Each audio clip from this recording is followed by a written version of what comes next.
that there are 3 matzahs on the table and there are 4 cups of wine. So, very Kabbalistically, this is teaching us an incredible secret. What do the 3 matzahs represent? So the matzahs represent many things. Some people say it's Cohen, Levi, Israel. But let's look at matzah itself. What separates matzah from regular bread? What's the difference? Okay, we call in the Haggadah, we say matzah is the bread of our freedom, right? The bread of our freedom. So what's so freeing about matzah? In fact, I would say that it's really the opposite would be more true. Is this bread of our freedom or is this more bread of our affliction? It also calls it the bread of affliction. Which one is it? So how does matzah differentiate from regular bread? So there are 4 differences. The 3 physical dimensions, it is compressed, right? It doesn't have length, height, or width. It doesn't have the expansiveness. It's flat. It's just matzah different than bread, so it is limited. It is limited in many dimensions. Okay, first it's limited in the physical dimension. Bread is expanded, it's puffed. Matzah is compressed. It's completely limited in the physical dimension. But it's also limited in the dimension of time. What many people don't realize is that in order for something to be considered matzah, it has to be kneaded and baked in a very short period of time. Because if the dough is left on its own to rise, even without yeast, but if it's just left sitting on its own, for more than 18 minutes, it starts to undergo a process of fermentation from the yeast that's collected in the air. So, matzah is bounded in every dimension. Physically, it's bounded. It's bounded in the temporal dimension. Okay, why is this the bread of our freedom? Why isn't it instead just the bread of our restriction, of our affliction? So to answer this, we have to understand that what is real freedom in Judaism? Real freedom is getting back to the source.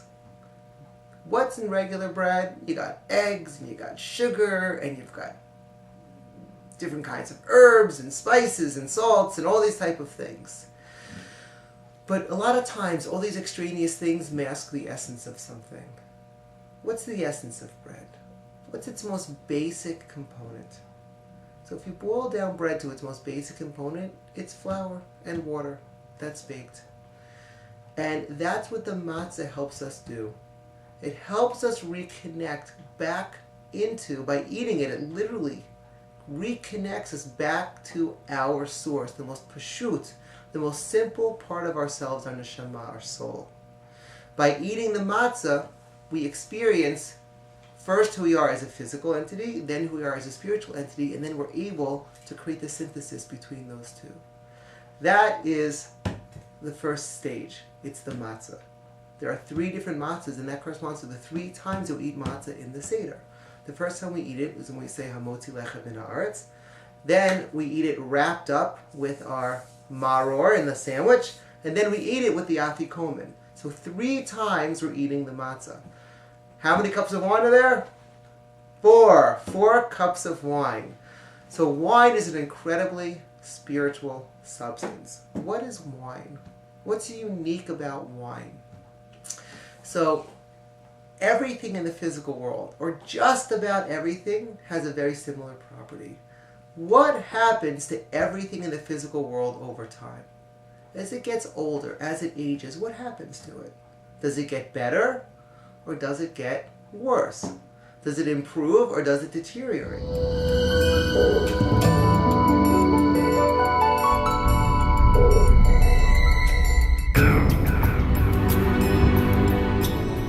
4 cups of wine. Wine is this quality of bringing the spiritual dimension to the physical world. So what are the 4 cups? What do they represent? So they actually represent a 4-stage process. Okay, remember, to take us from one place to the other takes 4 levels. Where else do we see a 4-stage process? So on Yom Kippur we do a 4-stage process. What do we do on Yom Kippur? We do tshuva. How many stages are there of tshuva? There are 4 stages of tshuva. Okay? The 4 cups represent the same journey of reconnecting, of restoring the relationship, of restoring the love, restoring the connection that we experience on Yom Kippur. The first thing we do is we stop the negative thing that we're doing. That's called leaving the sin. And that's a physical thing. We physically cease. The next thing we do is we experience a regret, which is an emotional experience.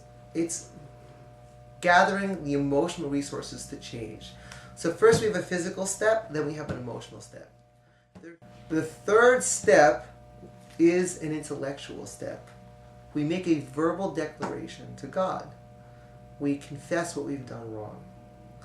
So we've had a physical, an emotional, and an intellectual. The fourth step is a commitment towards the future. It's a spiritual step. It's where do we want to go? What do we want to build? It's a vision. In tshuva, we say, I'm committed to the future to not repeat this mistake and to create a better life and a better reality for myself. It's the same thing with the 4 cups. So the first cup is the Jews were freed, but they still lived in an emotional reality of being a slave. And a lot of people who are victims of domestic violence, they might get out of the situation, but they still feel like a victim. All because you're no longer in the situation doesn't mean that your identity changes on a deeper level. So the next stage was the Jewish people freeing themselves emotionally. And this is what the second cup represents. It's the ability of us to free ourselves emotionally from the things that are holding us back. The first cup frees us from the things that are holding us back physically, gets us out of the things we're entrenched in, which are negative. The second cup is to help us free ourselves emotionally. The third is intellectual, just like with tshuva. The third cup helps us, once we're emotionally no longer in the place of being the victim, once we're emotionally no longer in the place of, we have to recalibrate our lives. We have to re-experience our lives. We have to intellectually understand who we are now and what opportunities there are in this new reality. The fourth cup represents our commitment to the future. That's when we received the Torah Mount Sinai and we dedicated ourselves to the service of God. That's it. Everyone is a slave. Everyone is a slave to something. The question is, what are you a slave to? Most people that I meet, what are they a slave to? The opinions of other people. They're a slave to their own desires. They're a slave to their own drives. They're a slave to commercials and TV and society. And they're a slave to their ego. That's what most people are a slave to. Who's in control? Everyone else is controlling you. Everything else is controlling you. The Jewish people had a mission to liberate humanity from the shackles of that type of slavery and to elevate humanity with a new type of slavery. And that is service to the divine creator, service to Hashem. That is the ultimate slavery, and it's also the ultimate source of real freedom. Because only when you are serving Hashem, when you're using your neshama, you're using your soul to understand life and to navigate life and to create the beauty and the harmony in life that Hashem wants for us, to serve Hashem through the mitzvot. Only as a slave to Hashem can you reach your completion, can you reach your highest purpose. So through slavery, we reach our tachlit, we reach our goal. Through slavery. I'd like to wish everyone out there a Chag Kosher v'Sameach.